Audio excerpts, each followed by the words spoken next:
Neuro pulmo and centre for surgical excellence Sai Deepa multi speciality hospital Chandanagar Hyderabad. Hi hello నమస్తే, welcome to Suman TV. This is anchor Lasya Reddy. ఈ మధ్య కాలంలో stress ఎక్కువైపోయి చాలా మందికి హెడ్ఏక్ అనేది వెరీ కామన్ అయిపోయింది. హెడ్ఏక్లో ఎన్ని టైప్స్ ఉంటాయి అండ్ హెడ్ఏక్ వచ్చిన తర్వాత సిమ్టమ్స్, సైన్స్ కానీ ఆ ట్రీట్మెంట్ కానీ ఎలా ఉంటుందని డీటెయిల్గా ఎక్స్ప్లెయిన్ చేయడానికి మనతో పాటు ఉన్నారు gold medallist neuro physician doctor Deepa Reddy గారు from Sai Deepa hospitals Chandanagar.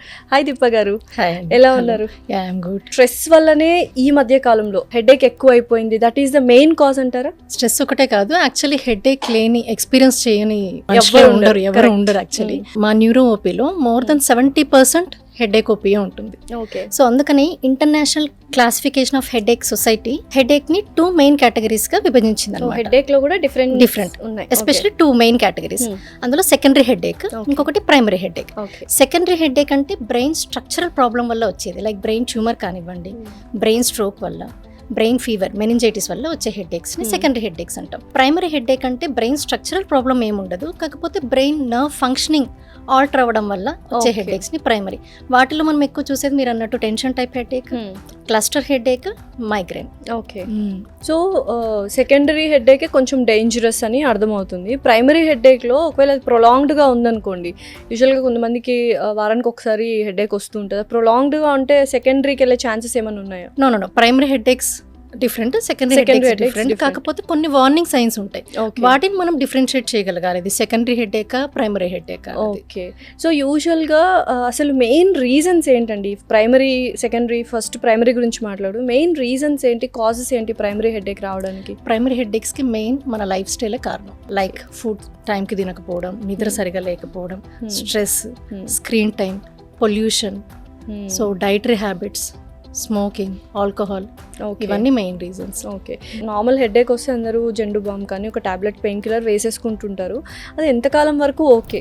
Like ప్రొలాంగ్డ్గా వస్తే డాక్టర్ని ఖచ్చితంగా అప్రోచ్ అవ్వాలా? ఎప్పుడు, ఏ టైంలో డాక్టర్ని అప్రోచ్ అవ్వాలి ప్రైమరీ హెడ్ఏక్ వచ్చినప్పుడు? కరెక్ట్, మీరు అడిగిన క్వశ్చన్. లైక్ హెడ్ఏక్ రాగానే ఓవర్ కౌంటర్ మనం ఫార్మసీకి వెళ్ళి పెయిన్ కిల్లర్ తెచ్చుకుంటాం, వేసుకుంటాం. So once in a month or once in 2 months వస్తే అప్పుడు పెయిన్ కిల్లర్ వాడితే దట్స్ ఓకే. బట్ రిపీటెడ్గా more than 10 days pain killers in a month వాడారు అనుకోండి, దానివల్ల ఒక కాంప్లికేషన్ ఉంది. అదే మెడికేషన్ ఓవర్ యూస్ హెడ్ఏక్. ఓపిక వస్తుంటారు, మేడం ఎవ్రీడే హెడ్ఏక్, ఏ టాబ్లెట్ వాడినా తగ్గట్లేదు, మేము కూడా ఏ టాబ్లెట్ పెట్టినా తగ్గదు అలాంటి వాళ్ళకి. సో హిస్టరీ టిక్ చేయంగా మాకు తెలిసేది ఏంటంటే ప్రతిరోజు ఆయన పెయిన్ కిల్లర్ వాడుతున్నాడు. సో అలా వాడటం వల్ల బ్రెయిన్ కూడా రెసిస్టెంట్ అయిపోతుంది, మేము ఇచ్చే ఏ టాబ్లెట్స్ కూడా వర్క్ అవ్వదు. సో ఇమీడియట్ గా ఆ పెయిన్ కిల్లర్ స్టాప్ చేసి దాని టైప్ ఆఫ్ హెడ్ఏక్ ఏంటి, రూట్ కాజ్ ఏంటి, అది కనుక్కొని మనం life style changes, correct medicine పెట్టడం వల్ల ఈ మెడికేషన్ ఓవర్ యూస్ హెడ్ఏక్ అనేది మనం ప్రివెంట్ చేయొచ్చు. యూజువల్గా అంటే ఎంత ప్రొలాంగ్డ్ ఈ టైం వరకు, అంటే మనకి ప్రైమరీ హెడ్ఏక్ ఈ టైం వరకు వస్తే ఓకే, దాని తర్వాత రిలీవ్ చేసుకోవచ్చు వితౌట్ మెడికేషన్స్ అనే ప్రాసెస్ ఏమైనా ఉందా? సో ఫర్ ఎగ్జాంపుల్ మైగ్రేన్ అనుకోండి, 4 to 8 hours దాకా ఉంటుంది. అలా కాకుండా 3 days 72 hours కూడా కంటిన్యూ అవుతుంది. సో అలా వేసుకున్నా పోదు, వాళ్ళకి admission, IV fluids, IV medication కూడా ఇవ్వాల్సి ఉంటుంది. ఓకే, సో వార్నింగ్ సైన్స్ ఏముంటాయి అసలు ఈ హెడ్ఏక్ వచ్చినప్పుడు? ప్రైమరీ హెడ్ఏక్కి సెకండరీ హెడ్ఏక్కి మనకు డిఫరెన్స్ తెలియాలంటే మనకు వార్నింగ్ సైన్స్ ఏంటో తెలియాలి. So onset of the headache ఎలా స్టార్ట్ అవుతుంది? చాలా మటుకి మైగ్రేన్ కానీ టెన్షన్ హెడ్ఏక్ కానివ్వండి స్లోగా స్టార్ట్ అయ్యి మెల్లిమెల్లిగా కొన్ని గంటల్లో దాని ఇంటెన్సిటీ అనేది పెరుగుతూ పోతుంది. కాకపోతే ఒక్కసారిగా ఏదో థండర్ క్లాప్ హెడ్ఏక్ అంటే ఒకసారిగా పిడుగు పడ్డట్టు ఒకే సెకండ్లో విపరీతమైన హెడ్ఏక్ రావడం అనేది డేంజర్ సైన్. సో బ్రెయిన్లో అన్యూరిజం బ్లీడ్ వల్ల, అంటే సబ్ఆర్కనాయిడ్ హెమరేజ్ వల్ల ఈ హెడ్ఏక్ రావచ్చు. అండ్ ఎల్డర్లీ వాళ్ళు 60-70 years పెద్దవాళ్ళు రీసెంట్గా హెడ్ఏక్ వచ్చింది అనుకోండి, సో అది కూడా ఇంపార్టెంట్, ఎందుకంటే బ్రెయిన్ ట్యూమర్స్ ఉండొచ్చు. ఇంకా యంగ్ పేషెంట్స్ కానివ్వండి, హెడ్ఏక్తో పాటు న్యూరలాజికల్ డెఫిసిట్, అంటే హెడ్ఏక్తో ఫిట్స్ కానివ్వండి, హెడ్ఏక్తో ఫీవర్ కానివ్వండి, సో హెడ్ఏక్తో మాట తడబడ్డము, వన్ సైడ్ వీక్నెస్, ఇలాంటివి ఉంటే వాళ్ళకి బ్రెయిన్ స్ట్రోక్ అవ్వచ్చు. ఓకే, అండ్ ప్యాటర్న్ చేంజ్, అంటే ఆల్రెడీ మైగ్రేన్ టెన్షన్ హెడ్ఏక్ ఉన్న వాళ్ళకి సడన్గా హెడ్ఏక్ ప్యాటర్న్ చేంజ్ అవ్వడం, రొటీన్గా వచ్చే స్టైల్లో కాకుండా డిఫరెంట్ ప్యాటర్న్ అయిందనుకోండి, అది కూడా ఇంపార్టెంట్. సో ఇవన్నీ వార్నింగ్ సైన్స్. ఓకే, ఈ టాపికల్ యూజ్ చేస్తుంటాం కదా ఇందాక నేను అన్నట్టు, అది యూజ్ చేయొచ్చా లాంగ్ రన్లో? జండు బామ్ కానీ, మూవ్ కానీ ఇలా యూజ్ చేసేస్తుంటాం. లైక్ బాగా హెడ్ఏక్ ఎక్కువ వచ్చినప్పుడు before taking a painkiller, mild headache అనుకోండి, topical soothing like ice packs కానివ్వండి, మైల్డ్ కాఫీ, అవి కొన్ని హెల్ప్ చేస్తాయి. బామ్స్ కూడా జస్ట్ టాపికల్ అప్లికేషన్కి to some extent they can help. But headache టైప్ని బట్టి కొన్నిటికి మెడిసిన్ వాడితేనే తగ్గుతుంది. స్పెషల్గా ఇందాక అన్నారు కదా ప్రైమరీ హెడేక్స్లో అంటే టెన్షన్ హెడేక్ అని, క్లస్టర్ హెడేక్ అని. ఏంటి అసలు ఈ టెన్షన్ హెడేక్ అంటే ఏంటి, క్లస్టర్ హెడేక్ అంటే ఏంటి? అందరూ ఏమనుకుంటారు, మీరేమనుకుంటున్నారు టెన్షన్ టైప్ ఆఫ్ హెడేక్ అంటే? అంటే టెన్షన్స్ ఎక్కువ ఉన్న వాళ్ళకి ఎక్కువ వస్తుందేమో అనుకుంటున్నా టెన్షన్ హెడేక్. టెన్షన్తో వస్తుందేమో హెడేక్ అనుకుంటున్నా. పేర్లో అది ఉంది కాబట్టి అలానే అనుకుంటారు, but it's not so. So tension type headache అంటే అది మసిల్ టెన్షన్. ఇప్పుడు మన స్కల్ చుట్టూ మజిల్స్ ఉంటాయి కదా, ఇవి ఫ్రాంటాలిస్, టెంపరాలిస్, ఆక్సిపిటాలిస్ అంటాం. ఈ మసిల్స్ టోన్ బాగా స్టిఫ్నెస్ ఉండడం వల్ల వచ్చే హెడేక్ ని టెన్షన్ టైప్ ఆఫ్ హెడేక్ అంటారు. అవి ఎందుకు స్టిఫ్ అవుతాయి? ఎక్కువసేపు స్క్రీన్ చూడడం కానీ, అబ్నార్మల్ పొజిషన్ లో పడుకోవడం వల్ల కానీ, కొంచెం యాడెడ్ స్ట్రెస్ కూడా దీనికి ఒక కారణం. వీటి వల్ల మజిల్స్ అన్ని స్టిఫ్ అయ్యి దీని వల్ల వచ్చే headache tension type of headache. ఇది ఎలా ఉంటుందంటే, సో టైట్ బ్యాండ్ ఒకటి మన చుట్టూరా టైట్ బ్యాండ్ ఒకటి కట్టేస్తే ఎలా ఉంటుంది, అలా టైట్ గా రావడం కానీ. సో దీనికి మళ్ళీ అసోసియేటెడ్ ఫీచర్స్ ఏముండవు. మైల్డ్ టు మోడరేట్ ఇంటెన్సిటీ ఉంటుంది. రెస్ట్ తీసుకోగానే దానికి అదే తగ్గిపోతుంది. టాబ్లెట్స్ అట్లా ఏం యూస్ జస్ట్ పారాసెటమాల్ తో తగ్గిపోతే, ఒక్కొక్కసారి జస్ట్ రెస్ట్ తీసుకుంటేనే కూడా తగ్గిపోతుంది. అండ్ ఇంకొకటి క్లస్టర్ హెడేక్ అన్నారు.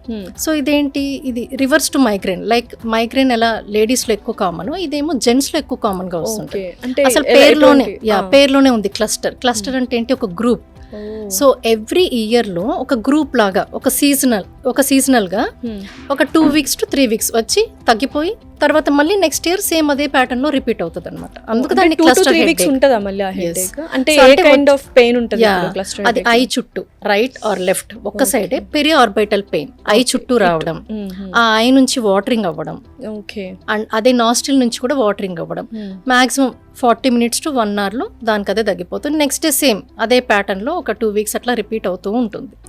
అది ఎందుకు అలా వస్తుంది, రీజన్స్ ఏమైనా ఉన్నాయా? ఇందులో ట్రైజెమినల్ నర్వస్ సిస్టమ్ అనేది హైపర్ యాక్టివ్ అవ్వడం వల్ల క్లస్టర్ హెడేక్ వస్తుంది. ఆటోనామిక్ నర్వస్ సిస్టమ్ ఇన్వాల్వ్మెంట్ వల్ల. సో రీజన్స్ లైఫ్ స్టైల్ అయినా, లైఫ్ స్టైల్ చేంజెస్. సో ఇవి కాకుండా ఇంకేమైనా హెడేక్స్ ఉన్నాయా మనకు? అంటే ఇప్పుడు మనం మాట్లాడుకుంది ప్రైమరీ, సెకండరీ. అంటే డైరెక్ట్ గా బ్రెయిన్ ఇన్వాల్వ్ అవ్వకుండా కూడాను, దాని ప్రమేయం లేకుండా కూడా కొన్ని రీజన్స్ వల్ల హెడేక్ రావచ్చు. హెడేక్ అంటేనే బ్రెయిన్ ఇన్వాల్వ్మెంట్ అనుకున్నా, బ్రెయిన్ ఇన్వాల్వ్మెంట్ లేకుండా హెడేక్ ఇదేంటి? Like for example ice. So చిన్న పిల్లలు విజన్ రిఫ్రాక్టివ్ ఎర్రర్ అప్పుడప్పుడే స్టార్ట్ అవుతూ ఉంటుంది ఆ ఏజ్ గ్రూప్ లో. సో ఇంకా స్కూల్లో మార్నింగ్ నుంచి ఈవినింగ్ వరకు స్కూల్లో బ్లాక్ బోర్డ్ కానీ ప్రొజెక్టర్ కానీ చూడడం, రీడింగ్, రైటింగ్ అన్ని కళ్ళకి స్ట్రెయిన్ అయ్యేవాకి. సో ఈవినింగ్ రాగానే మమ్మీ నాకు హెడేక్ అని వస్తారు. మనం చిన్నగా ఉన్నప్పుడు అసలు మనకి అంటే పిల్లలుగా ఉన్నప్పుడు హెడేక్ ఎక్కువగా ఎక్స్పీరియన్స్ చేయలేదు మనము. ఇప్పుడు చాలా మంది చిల్డ్రన్ లో చూస్తున్నాం, స్టూడెంట్స్ అందరు హెడేక్ అని. కొంతమంది ఏంటంటే స్కూల్కి వెళ్లకుండా మానేయడానికి బంక్ కొడుతున్నారు, దానికోసం అనుకుంటాం కానీ బట్ యాక్చువల్ గా కొంతమందికి వస్తుంది. Maybe this is the reason. అంటే digitalisation is one of the reason. So ఇది కరెక్ట్ గా మనం ఐడెంటిఫై చేసి జస్ట్ రిఫ్రాక్టివ్ ఎర్రర్ కరెక్ట్ చేయగలిగితే, విజన్ కరెక్ట్ చేయగలిగితే స్పెక్టకల్స్ తోనే ఆబ్వియస్లీ కరెక్ట్ అయిపోతుంది. కానీ చాలా మంది పేషెంట్స్, ఇంక ఫీమేల్స్ కూడా మైగ్రేన్ కానీ టెన్షన్ హెడేక్ తో వచ్చిన వాళ్ళు, మేడం టాబ్లెట్స్ ఇచ్చారు సరే, మరి నాకు స్పెక్ట్స్ ఇవ్వరా అని అడుగుతూ ఉంటారు. సో అన్ని హెడేక్స్ కి స్పెక్టకల్స్ ట్రీట్మెంట్ కాదు, ఓన్లీ విజన్ ప్రాబ్లం ఉన్న వాళ్ళకి మాత్రమే స్పెక్టకల్స్. మైగ్రేన్ కి, క్లస్టర్ హెడేక్ కి వాటికి మెడిసిన్స్ వాడాల్సిందే. అండ్ ఇంకా కొన్ని రీజన్స్ లైక్ సైనస్ హెడేక్, ఇది కూడా బ్రెయిన్ కి ఇన్వాల్వ్మెంట్ ఉండదు, but they patients feel headache. Sinus headache ఇక్కడ కానివ్వండి, ఇక్కడ ఐబ్రోస్ దగ్గర, లేదంటే పైన నుదుటి దగ్గర ఇక్కడ వచ్చే ఛాన్సెస్ ఉంటుంది. అంటే సైనస్ హెడేక్ లో అదర్ సిమ్టమ్స్ కూడా ఉంటాయి. నోస్ బ్లాక్, నోస్ నుంచి మ్యూకస్ గారడం కానివ్వండి. సో అంటే సైనస్ హెడేక్ లో ఎలా ఉంటుంది అంటే తల మొత్తం బరువుగా, పెయిన్ కంటే హెవీగా ఉండడం, కిందకు వంగితే తల ఎక్కడ ఊడి పడిపోతుందో అన్నంత హెడేక్ వస్తుంది. మేబీ ఆ ఫ్లూయిడ్స్ అన్ని ఇన్ఫ్లమ్ అయిపోవడం. అండ్ ఇంకొక మెయిన్ హెడేక్ సర్వైకోజెనిక్ హెడేక్. అంటే స్పైనల్ కార్డ్, సర్వైకల్ అంటే నెక్ అనమాట. సర్వైకల్ స్పాండిలోసిస్ వల్ల అక్కడ నర్వ్స్ కంప్రెస్ అవుతే కూడా ఆ పెయిన్ ఇక్కడ నుంచి ఇలా బ్యాక్ సైడ్ ఆఫ్ హెడ్, ఆక్సిపిట్ ఇక్కడ వెనకాల మాత్రమే పెయిన్ వస్తుంది అంటూ ఉంటారు. So that is cervicogenic headache. Spondylosis ని ట్రీట్ చేస్తే హెడేక్ ఆటోమేటికలీ తగ్గుతుంది. సో ఇన్ని హెడేక్స్ ఉన్నాయి, మనకి ఏదో ఇక్కడ ఒకటే వచ్చేది అనుకుంటాం. అండ్ ఇంకొంతమంది వస్తారు, మేడం నాకు హెడేక్ ఉంది, మరి బీపీ ఉన్నా హెడేక్ నాకు అర్థం కావట్లేదు అంటారు. అవును, చాలా మంది బీపీ వచ్చిందంటే హెడేక్ ఆటోమేటిక్ వస్తుంది, లేకపోతే ఆటోమేటిక్ గా హెడేక్ వస్తే బీపీ వచ్చింది అనుకుంటారు, వైస్ వర్సా అనుకుంటారు. కరెక్ట్. నిజంగానే బీపీ వల్ల హెడేక్ వస్తుందా? అన్కంట్రోల్డ్ బీపీ కానివ్వండి, అండ్ అన్డయాగ్నోస్డ్ బీపీ ఉందని తెలియకుండా ఉండే వాళ్ళకి కూడా అది ఎలా వస్తుందంటే మిడ్ నైట్ కానీ అర్లీ మార్నింగ్స్ కానీ హెవీనెస్ ఆఫ్ హెడ్, వెనకలు మొత్తం గుంజినట్టు ఉండడం ఇలా ప్రెజెంట్ అవుతుంటారు. సో వాళ్ళకి మనం హెడేక్ ట్రీట్ చేయాల్సిన అవసరం లేదు, కరెక్ట్గా బీపీ మానిటర్ చేసి బ్లడ్ ప్రెషర్ మేనేజ్మెంట్ చేస్తే ఆటోమేటిక్లీ హెడేక్ తగ్గిపోతుంది. సో ఇన్ని హెడేక్స్ ఉన్నాయి కదా, సో మనం ట్రీట్ చేయకపోతే డ్రెడ్ఫుల్గా మారే ఛాన్సెస్ ఉన్నాయి headaches, simple headaches. Simple headaches అంత కాంప్లికేట్ అవ్వవు, కాకపోతే ఏంటంటే ఫ్రీక్వెంట్గా వచ్చాయనుకోండి వాళ్ళు పెయిన్ కిల్లర్స్ ఎక్కువ వాడడం వాటి వల్ల వచ్చే సైడ్ ఎఫెక్ట్స్కి ఎక్కువ లోన్ అవుతారు. కాకపోతే migraine is completely different. Migraine వల్ల వచ్చే కాంప్లికేషన్స్ డ్రెడ్ఫుల్గా ఉంటాయి. ఓకే, ఆక్యుపంచర్తో కూడా చాలామంది హెడేక్ని ట్రీట్ చేస్తూ ఉంటారు, అయ్యో చిన్న చిన్న సూదులు గుచ్చేస్తూ ఉంటారు. How does that work?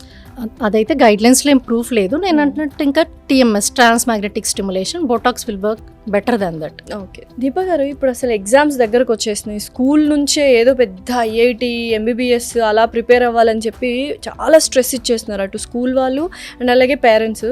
ఈ పిల్లలకి ఏంటంటే హెడేక్ వచ్చేస్తుంది, దాన్ని కూడా వాళ్ళు ఎగ్జామ్స్ కదా ఊరికే డ్రామా ఆడుతున్నాం అనిపిస్తున్నారు. ఆ ప్రెషర్ వల్ల పిల్లలకి హెడేక్ వస్తుంది. అసలు ఏం చేయాలి పేరెంట్స్ కానీ స్కూల్ మేనేజ్మెంట్ కానీ వాళ్ళకి హెడేక్ రాకుండా స్ట్రెస్లెస్ లైఫ్ని ఇవ్వాలి స్టూడెంట్స్కి అంటే ఎస్పెషల్లీ ఎగ్జామ్స్ టైంలో ఏం చేయాలి? వాళ్ళ పిల్లలండి పాపం, వాళ్ళ బ్రెయిన్ ఎంత ఉంటుంది, ఎంత కెపాసిటీ ఉంటుందో అంత చదవగలరు.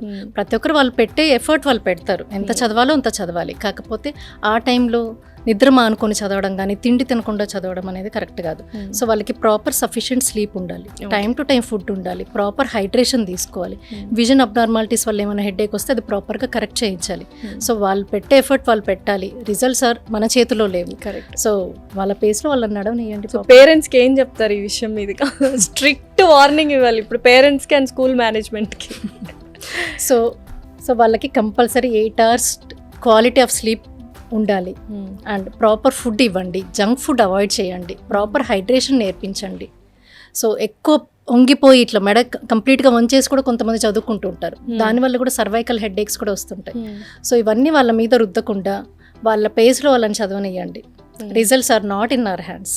Okay, marks are not important, health is very important. Thank you so much. Neuro, Pulmo and Center for Surgical Excellence, Sai Deepa Multi Speciality Hospital, Chandanagar, Hyderabad.